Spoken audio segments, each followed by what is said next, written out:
How the Church Created Its Own Leadership Shortage, June 17th, 2025. In recent years, there's been much discussion about the nation's supply chain and the frightening flaws in the system which were exposed by the COVID lockdowns. Empty grocery shelves get your attention pretty quickly, and it was with those in mind that the idea of building an anti-fragile supply chain gained steam.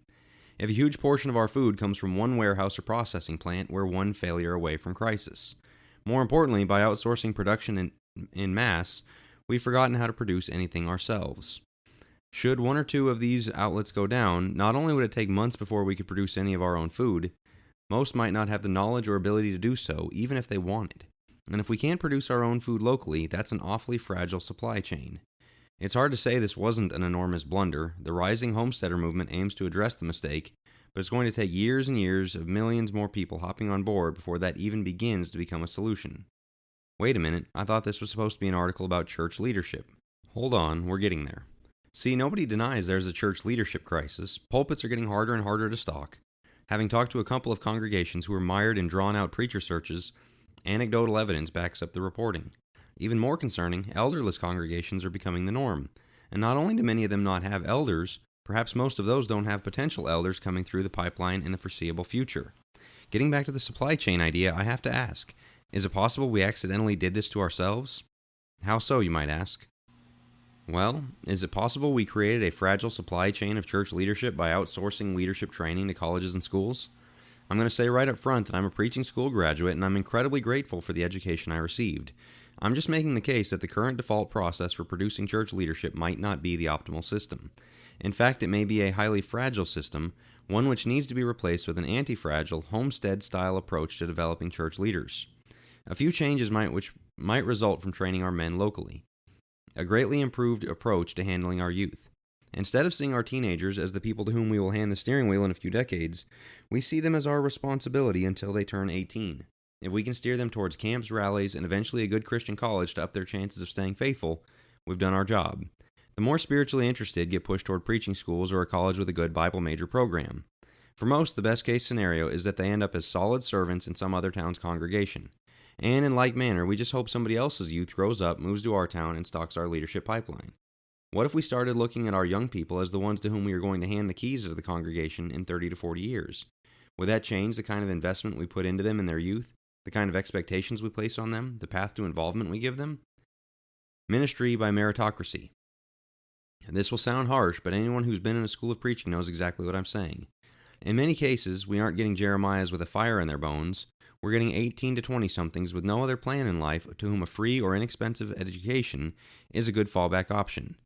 Ministers are chosen because the piece of paper they've obtained and their ability to present well for a weekend tryout rather than being selected on the basis of demonstrated character. If our future leadership were chosen by mentorship on the home front, it would inevitably be more of a meritocracy. Nobody is putting the aimless 24-year-old in the pulpit and handing him the keys to the congregation's hearts and minds. But that's what happens fairly regularly in our current fragile system. I know because I was that guy. Shepherds who know their sheep. The current system places guys from California and Alabama and guys from Ohio and Arizona for 4 to 7 years, and we're surprised our churches struggle to grow numerically or in closeness with one another. Jesus said a prophet is not without honor except in his own hometown, and that's often true.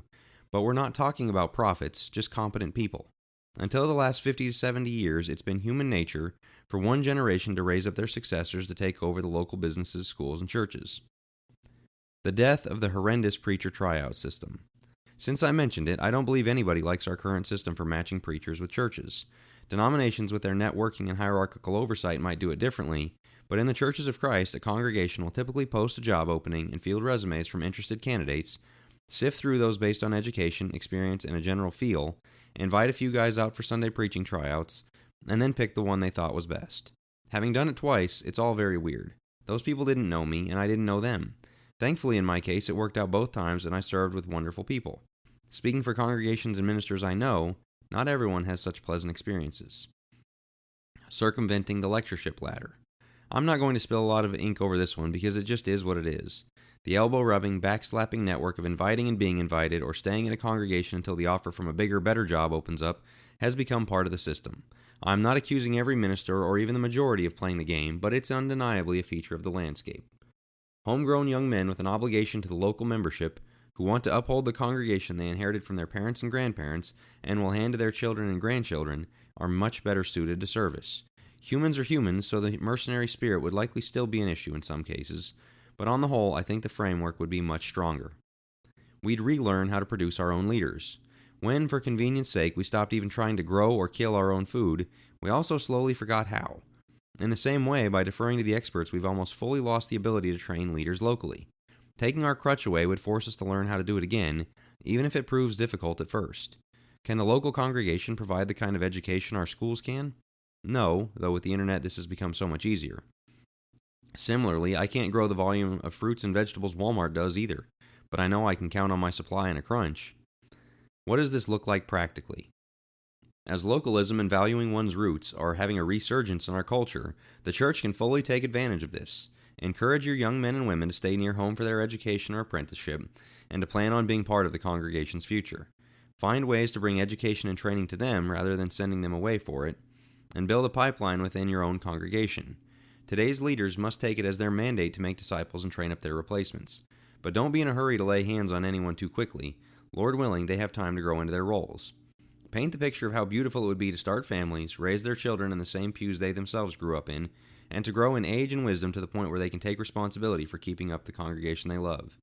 Start building an anti-fragile supply chain of church leadership now, and reap the benefits for generations. Thanks for listening. For more, be sure you're subscribed to the free email list at jackwilkie.com. And if you'd like to become a supporting subscriber, you can do that there as well, and pick up 4 complimentary ebooks that come along with your subscription as a token of my thanks.